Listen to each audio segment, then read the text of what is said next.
Did you know the word politics comes from ancient Greek polis, the city-state, in which the first kind of democracy was carried out by its citizens?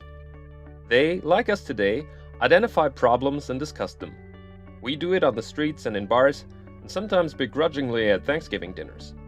In Athens, the citizens all came together on a designated hill outside of the city to discuss current issues and create policy solutions. Every free man, literally only free men by the way, had a say and a vote to decide on a policy for each issue. Thus, word on the street was transformed into politics. This input from citizens into policymaking is what we call direct democracy. Modern nation-states, like Germany in our example here, do not share one common public space where all citizens could meet. Reaching an understanding about common issues merely by talking them over is unfeasible for the amount of people that would have to be included in our modern societies. The problems of our time are very much different from those of ancient Greece in three ways. Because of the diversity among our citizens, mitigating their issues is far more complex. Moreover, to be a citizen today is no longer a vocation. Unlike the men of Athens, we usually have to work to earn a living and do not have the time to spend all of a day pondering and discussing political issues. That may be part of the reason why many people today feel they do not have the adequate expert knowledge about those issues to contribute to the political sphere. What most modern democracies do instead, then, is have designated representatives from the populace devote their full time to be professional politicians. They carry out the public discussion of issues in our place. Mass media channels their discussions back to our societies, but only the politicians get to decide on those issues in the designated political arena.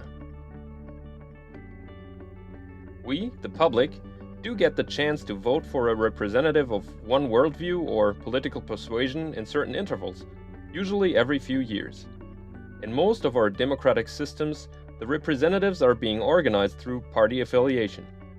The majorities that come about in the elections then get to decide on current issues and turn them into policies for as long as they are elected. We regular citizens do not get to have an input on policymaking during that time. This system of politics is what we call indirect democracy. Recently, there are people who are no longer satisfied with such a rigid system that all but eliminates the input of citizens from policymaking. They argue that any citizen at any time should have the chance to make their voice heard in the policymaking process, even if they do not want to become full-time politicians. Full-time politicians and parties may still be useful, but every citizen should be given a vote for every issue on the table. In this system, people may choose to delegate their vote to another person whom they trust to make an informed decision in their place.